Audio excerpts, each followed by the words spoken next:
امریکہ نے ایک مرتبہ پھر ایران کو دھمکی لگائی اور کہا کہ اگر میرے بحری بیڑوں پر تم نے حملہ کیا تو اس کے سخت نتائج تمہیں بھگتنے پڑیں گے۔ اور ہمیشہ کی طرح امریکہ یہی کرتا ہے، جب بھی کوئی بات ہوتی ہے تو سخت نتائج بھگتو گے، اور جب عمران خان کو نہیں اتارا جا رہا تھا تو تب بھی یہی دھمکی لگائی گئی تھی پاکستان کو کہ اگر عمران خان کو نہ اتارا گیا تو پاکستان سخت نتائج بھگتے گا۔ اور ایران کے اوپر بھی سیم وہی دھمکی دی جا رہی ہے کہ میرے بحری بیڑے اگر تیل لینے جاتے ہیں یا وہاں سے واپسی میں یا جانے میں ان پہ اٹیک کیا جاتا ہے تو ایران سخت نتائج بھگتے گا۔ ایران اور کتنے سخت نتائج بھگتے گا؟ ایران کے آرمی چیف کو شہید کر دیا گیا، یہ سب سے سخت نتائج تھے۔ ایران کے صدر کو شہید کر دیا گیا، یہ اس سے بھی زیادہ سخت نتائج تھے۔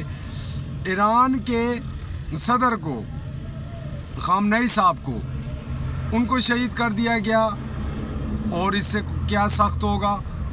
تو سخت کا جواب آگے سے بھی سخت کا ہی آتا ہے۔ آپ یہ مت سمجھیں کہ آپ جس کے اوپر حملہ کرتے ہیں وہ چپ کر کے تماشا دیکھتا ہے اور اگلے حملے کی انتظار کرتا ہے، ایسا ہرگز نہیں ہے۔ ایران بھرپور جواب دیتا ہے۔ فرق اتنا ہے کہ ایران کے اندر جو نقصانات ہوتے ہیں اسے دنیا کا میڈیا بھی رپورٹ کرتا ہے اور وہ انہیں رپورٹنگ کرنی دی جاتی ہے۔ اسرائیل میں اور امریکہ میں جو بربادی ہوتی ہے اسے امریکہ اور اسرائیل رپورٹ نہیں کرنے دیتے، ان کی رپورٹوں میں سخت پابندی ہیں۔ حتیٰ کہ ہمیں بھی بہت اچھے طریقے سے پتہ ہے کہ میں نے جیسے کل کی ویڈیو میں کہا تھا، جب بچہ روتا ہے تو ماں سمجھ جاتی ہے کہ اسے دودھ چاہیے تو وہ اس کا انتظام کرتی ہے۔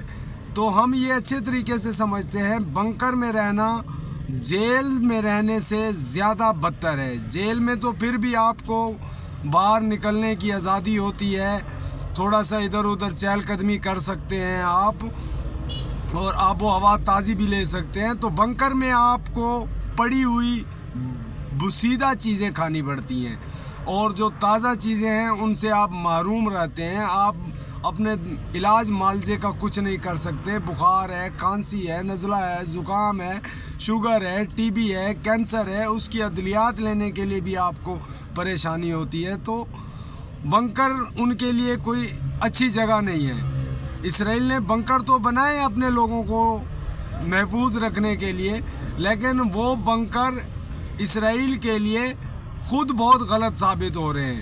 اگر ایران کے میزائل سننے میں تو بہت آیا ہے کہ ایران کے میزائل ان بنکروں تک پہنچتے ہیں اور ان کو ٹارگٹ کرتے ہیں، جب تک اور آنے والے چند دنوں میں ایران بھی بہت سخت جواب دے گا، جس سے امریکہ اور اسرائیل کو بخوبی پتہ چلے گا کہ ایران نے یہ کیا کر ڈالا۔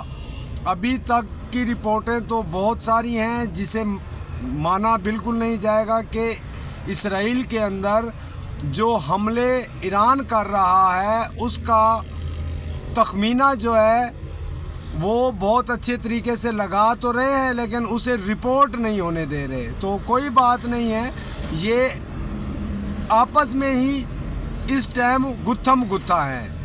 اسرائیل میں آپس کی جنگ جو ہے وہ شدت پکڑتی جا رہی ہے۔ اسرائیل بہت پریشان ہے اس ٹائم، امریکہ بہت پریشان ہے کہ ایران کیوں نہیں جھکتا، باقی سارے ملک تو میرے آگے ہاتھ جوڑے کھڑے ہیں۔ اور اس کی شروع سے عادت ہے کہ یہ کمزور ملک کو نشانہ بناتا ہے، طاقتور ملک کو نشانہ نہیں بناتا، پہلے اسے کمزور کرتا ہے۔ اور اس کی بدقسمتی امریکہ اور اسرائیل کی یہ ہے کہ ایران کو کمزور سمجھتا رہا، لیکن ایران اس سے کئی گنا طاقتور نکلا۔ اور اس کا ثبوت اس چیز سے ملتا ہے کہ ایران اس ٹائم اکیلا تنہا 10 ملکوں کے ساتھ لڑ رہا ہے، اور کہتے تو ہیں کہ 14 ملک ہیں یا 15 ملک ہیں، لیکن اگر 10 ملک بھی ہیں